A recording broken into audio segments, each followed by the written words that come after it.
to ena nema anyensemo. Brain drain in the health sector is no brainer. We are losing our nurses, we are losing our doctors, and in the past we used to lose quite young people who probably have just started work and so forth. Now we are losing even specialists. They are leaving. Consultants are leaving. Nurses, well-trained nurses that you don't expect to leave are leaving. And even we are even creating the situation where we have a backlog of health professionals who don't know what to do. So the next thing is that they have to leave.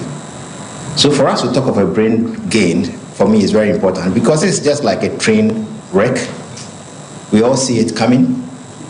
We can predict its angles, and we know it is coming, and yet we are not doing anything to stop it. And for us to be able to stop this, we actually will have to do a lot of thinking, and we have to do a lot of soul searching, and we have to form some kind of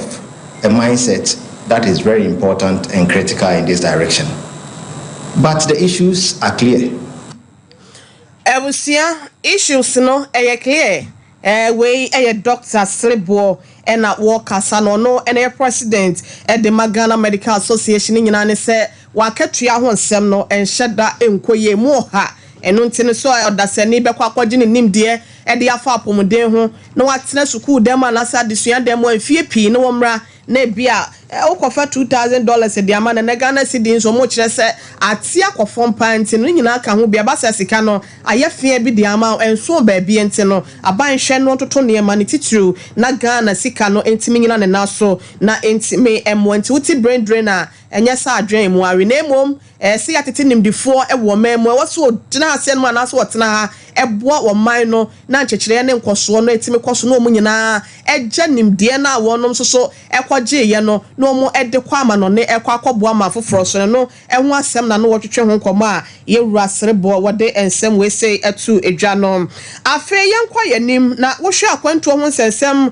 ene emu ensem no a eyade a USA anase US wonom visa na mafo kwa na ekowo na eno anam so ama dwumedie bi ehhehye so eno ada ewo US embassy ye no ewo nkrapoponi mantemo na Ghana fo dodo ya wo kire se wo pe visas ede akọ America no eyade a ene ehuri kosoro papa na enansa ya so wo so ehwere se ase enkofo ji wo mu kro na boso asa America asese wonu munyina akọ tuntum fa ase no ma no ahia black women no okra do mo from black mo say brown people na cha say utu na want to awashia brown utu na want to awashia brown on sheda ni dwumeti tru bia so a wono me sheda dintia basa na eha dwene de ka bi nso e na ebeto eye US aban no so nte no wono mo cha say na o mahuri ni buo ni mo visa 300% and nessa wo kwa akoto na kane na bia ejina be se 10 cedis a anase 100 cedis a ene wono mo sa de 300 cedis na me komede ye mfatonya sa na ye ton no eno ti na kwa akoye den e de ama adehye bi na wo de wani kire mu wa America na se US a panyipa ya wono my Ghana mu asem mo gina mu ma ban no ye wura Elliot okasaye e wodwumedie na se. Well, in a certain sense, the demand is a very, very flattering for the United States. I mean, a lot of Ghanaians want to go to the United States to visit temporarily. And, we're seeing it's not just non-immigrant visas. On the immigrant visa side, diversity visa, again, the numbers are through the roof. And, we want to encourage as much legitimate travel between the United States and Ghana as we can. It is incredibly important to us. We want to encourage qualified students to study in the United States. And that's why, as I said, that's why we've brought in more resources to doing interviews. Unfortunately, the demand is outstripping even the increased resources we've had. And we're going to continue to increasing our resources. The most important point to make is that we are going to be moving to a new visa services provider on August 26th. Wano ena wodu wani chiremo ewo eye US wanom embassy ya no wo my Ghana mwase no mu a woye eye US aban anamusini ena yekọ ekotie no na ye chiremo ewo enwomesie mu pempi na no wotate ene wonom mo kwankrenkre school fresh ase no mawremo ewo junior high school no wo kyerese wo kyerɛ won sɔhwɛ ye twato wo ni wi a won remu e won to aso school no ya nemu aye den de ama wonom efi so obekwa aban school bi mu SHS no yese wanko ayi ene aban JHS ntie ne wunya kwan enwura mu anase bibi sede dankofo no ene wontim ya wotaka sasam ne pa na sasam no so ena yewra yire ya wono wode wani echemu Great Academy International School ya no wa bua kwa asema so a wono ena ye panyi pasa proprietors ewo eye school no ano maame efua sapon wono etrese sansem na ya na amafo ka no wono monhwe na wono enjai fi se wono akasa ne school ya wono eda no Great Academy International School ya no wa bua kwa asema so no eya ade a wo hamobu pebe se eduokron wotwe 98% ewo na suafo ni mo no ena wonom so be se emfinhia edunie da ne da wo kosuku akese ye nto asosuku na wonom edintintima wo mu a obekọ ba bia na ese obuhihye mu wo ho enye se omu kọ ne day kura na ese boarding house kura no wonom asenya bia tenam nti no amanfo nya sa ensem ma me sa kasa ye densem eto aso wabra wonom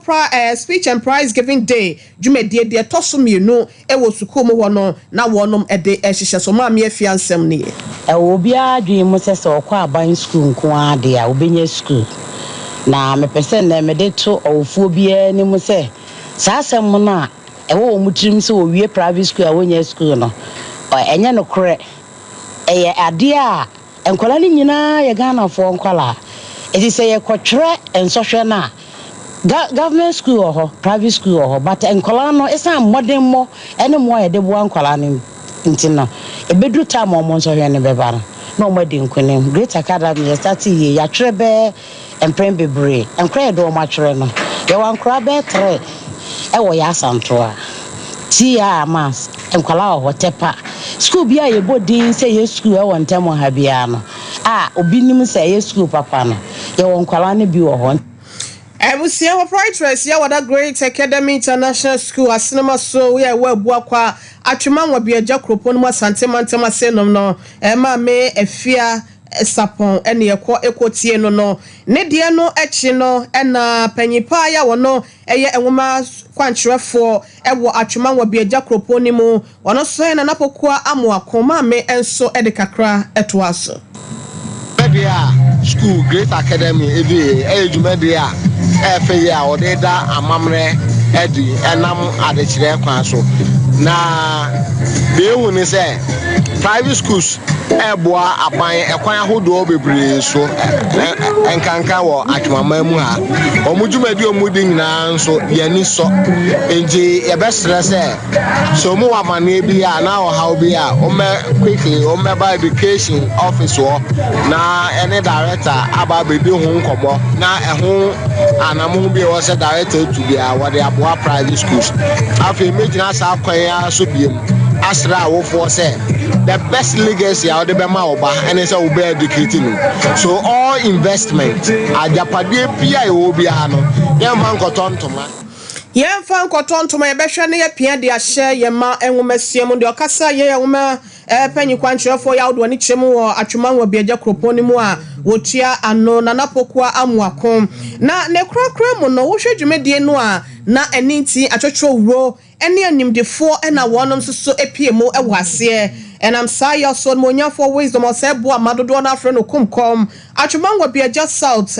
constituency NDC parliamentary candidate no wono so ekoye no wose makobidia ese efata se medema no tum na metimi akase atwemangwa biagya south we got talent your talent angasa siyami ani kwa yamano na dia atese for me ye gitum si abeso yamano sene that no grana benya omoso that no ma atwema biagya south afa na tuma pa afra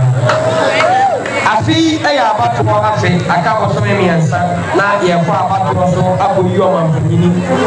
asen ye yamra se bibiafo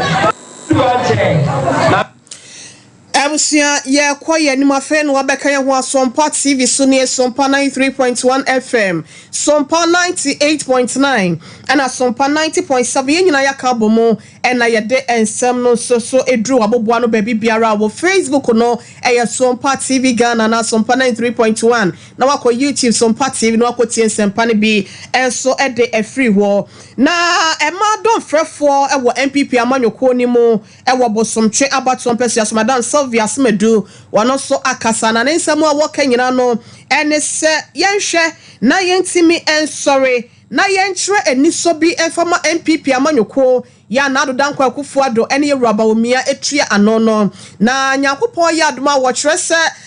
nipa bi kwa ya na nipa bi ebehye na fi se duebu a ya na ye bobi eponemu na ye sempanyin so etosa ya na komabunu diem sabre ya na adodankwa akufuado achima de hye piesie prekope wabedi wo man yeso ni finhia so ya wokwa nwotwe mu no na memo no ebra so na wo sori so no Yewura Dr. Mahmoud Baumia wono na eye franka no MPP amanyoko ndi ahye ne nsem se wonkita na enhu papa efama wonom na o kyerese wo hwe enwuma ahodo ehye ya bapaya aban wese di baye no etimi abo man Ghana de hye na wanya bibia ma wase ayenyan ensan emone krono nteno yenkyere eni so December 7th abato ne yenkoto ne bom na yenfa ema Yewura Dr. Mahmoud Baumia eno ene betimi agigya wonom ama watimi asa ye nwuma kese na timi aboa ama tememfo so ye die etimi aben ya boboa no mami asmede Sylvia de nsemi tuja wabra eye MPP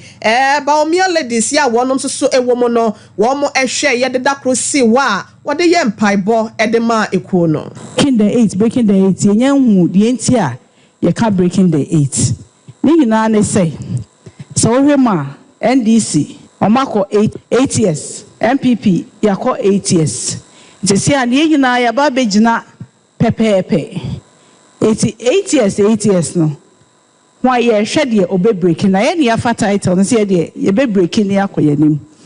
se kasi ye breaking ana MPP ya ye ne oma bebre enioma bebre ni aye wo de se de bia meka me se unya hwe nka no entra baabi a wo no enko baabi foforo bosomtwe ha onioma bebre abeka number 1 Ghana nyina free SHS na sa Ghana nyina free SHS ai National Youth Employment so eya ade ampanyufo hwe napko eden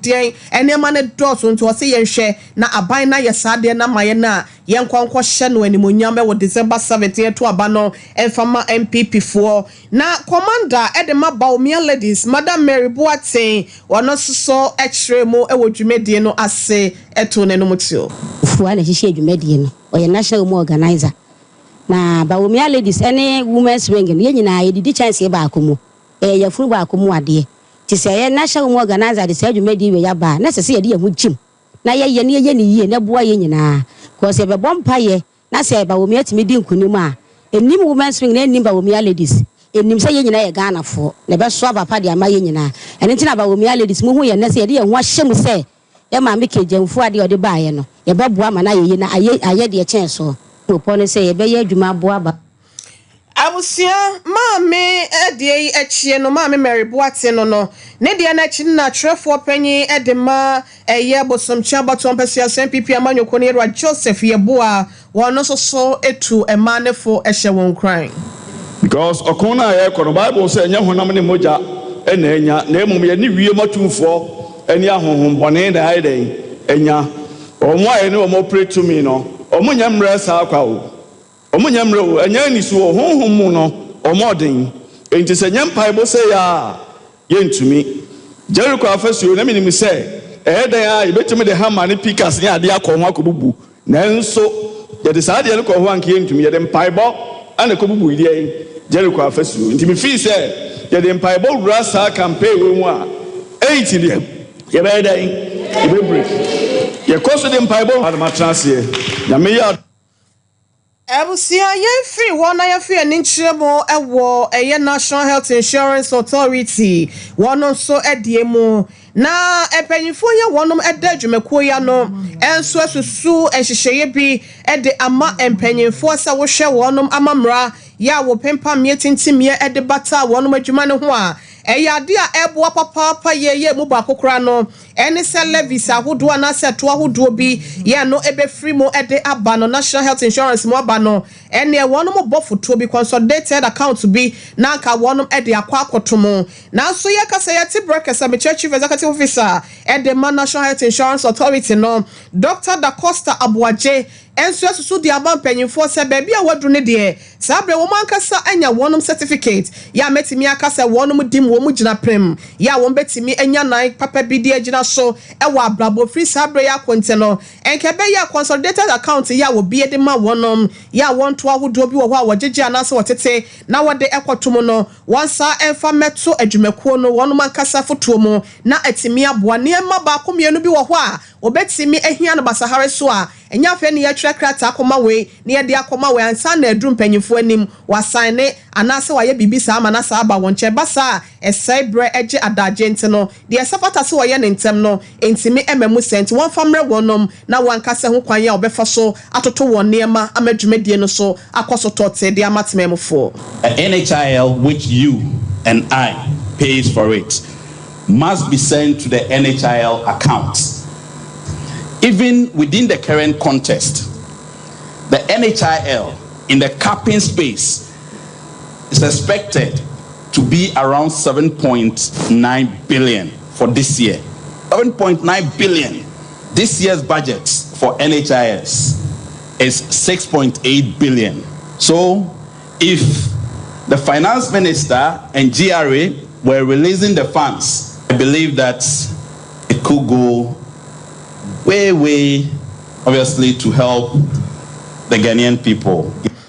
Ebusia Dr. Da Costa Abuajo no NHIA panyin kwanche 40 breakers say ya wada National Health Insurance Authority no ano na ne kasa no achie no ena sofo ya wono so hwabom de ho nsem so Dr. Bernard Okoboy wono so achire said de panyin de ba no na ebeboa nti no wono behwe na bibi e wo ho a watimi ayo e de aboa. We had proposals from some key stakeholders to government to convert COVID-19 levy to a public health or emergency fund to take care of epidemics, pandemics, and other medical emergency services. Requests have also been made to possibly ring fence the contributions from the NHIA so that it doesn't go into the consolidated fund. We've had proposals from some key stakeholders to government to convert COVID-19 levy to a public health or emergency fund to take care of epidemics, pandemic. Ebusia yenhwe na yenfa seda ema 21st clinic ye ba ensem ni bi ewe chire ya ne nyina mu no asotwa na se afutuo akode ama enipa nyina se eni tete won ma mo wa santimantem asenum no won fa kwan bi so na bonwire kente yentime empeja na animonyam na ye hwan na ekasa nsem we se ne nsem ben ene kopeja eba ye de be ma 21st clinic the sciatica expert was yen kan show say na nsem woto ase entini yes awo no etwetwon efrusisi achi wa na betiase woto ase na afa wo sire matiase wanantu obenwa ne se ase wo nantiri wo nantiri nyina etibi ya wo dwene ho a wonti ase bia na de kwhyempa boa na hyewo ana se bibisa so na entisa mesro eya ba 21st clinic na yentimi ebo akwanua saso na bibia nso entimi enkoye wanhweye na wantu amnika ma 21st clinic branches bia mesro edo beto for ebasa abrabo ebeye dende ama wo no abusua eno nti obrabo mo how bi na abemo ekuro na bi abemo ahonhunu bi na aba obrabo ho anasa wo de ne emojabroso anasa wo de ne diabetes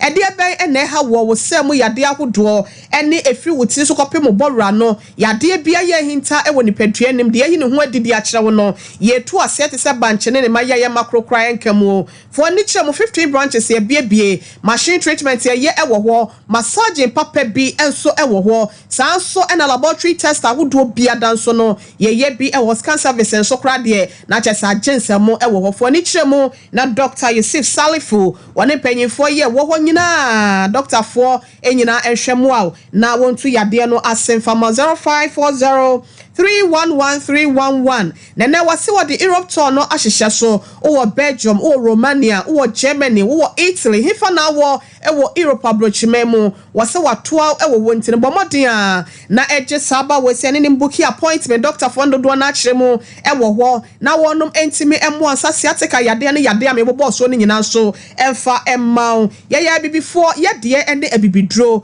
je na nipadua no so enya hoden ye ma no 0244 915-116 0244-915-116 for one na book appointment na one any wuni ehyiamu mesa wonyalwa enfama OCP Ghana Limited what the fertilizer papa e de aba adwaman so opesa no baye eso doso ebribrem de mawudia na kwaje OCP NPK 50-50-15 ni bi na etimi mu afe OCP NPK 10-20-10 eno so wo agrochemical shop bia no ebi ewo ho a wo kwa na watimi afrem panyimfo so 0555-909437 na wonom agye so nchemu bia na asembisa bia wo pe no wode anoye ede amount ebusia yenko sene abonwure kente asia gide wo my Ghana ma senom ne eye amahodo so na enam sayo so hwese de na nsen nanim onyam ne ba foma senkofo nsa enten fra kente no emfa nkona na chese eya akoye se ye ya toto enema sente no wodi wani chemo Ghana Tourism Authority a panyipa ya wono hwa mamre ho nsem so wo ye ramati wo se pempe wono so ede ato enipa nyina nim sa ye hwe na social media no yentime emfa sa kwan no so na yempagya bonwure kente na entime mo ma ibeje sika afimo ede aboye ho bra amampuntu abu yenso bonani na nso bo ho yeta Ghana Tourism Authority bafi yetuye bi kente museum ewo bonwure na madaro mesa adampe fo eda committee na no any bonwure museum board members na medomasi say yeshase no omo eto omo asigo shisha wo ya to kwemu nyina ameduma na ekosuka timidamasi brief ne jese kakra Ebusia Dr. Matthew Seprempe wonu na hwa mamre social akwansra enso adwumako ni mu a ena wototo enema oho enu achiera James ato wono so ena wo hwe eye adwoso MC ya wonmonyafo eso frempo besi na nemu wa bra na dwumedie bi ekoso ni nyina no 2024 kente afahye ya wo pa ho entoma wa hye se October bosome no ne de toso dunai eno de be hye so akosi na duo no nkroso yewura James ekoye no wono so ekasai kakra. It must also be noted that the Ejuso municipality is an important tourism enclave in Ghana. It is the birthplace of NHIA Santua, the heroine and towering figure of Africa resistance against colonization, of which a museum has been built in her honor. Ebusia ye James echi na bobi ansa wono ena ye wo hipopro ya wote adwaso de ma bonwire na nanu matankonwa bedwa no wono so eto to kakra erifre nenum anim onyam anesi asia hanom anya ne bone so ni nyina ne se ye den ye tuntum kente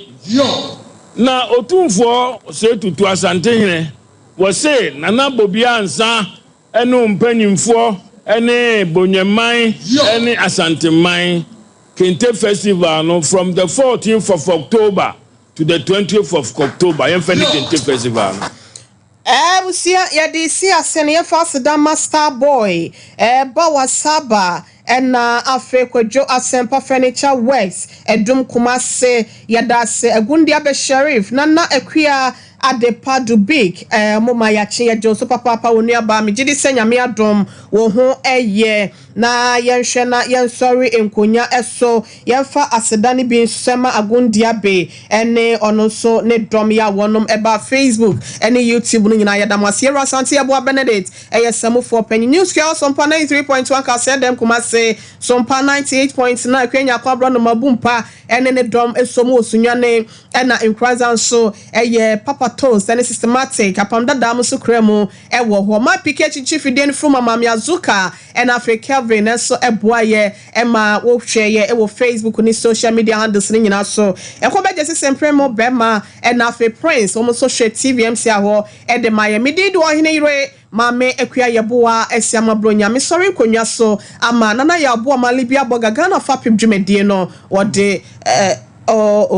dwumedie nkaye no toa so ai mame fa happy birthday Margaret Thatcher menua wo jache o trade oprenya se erade nkoso nshaw na onom wo abrabom enipa enyina bi na oma woni wo mfie enkwa emme emro so I love you so much sis nyame enyo kese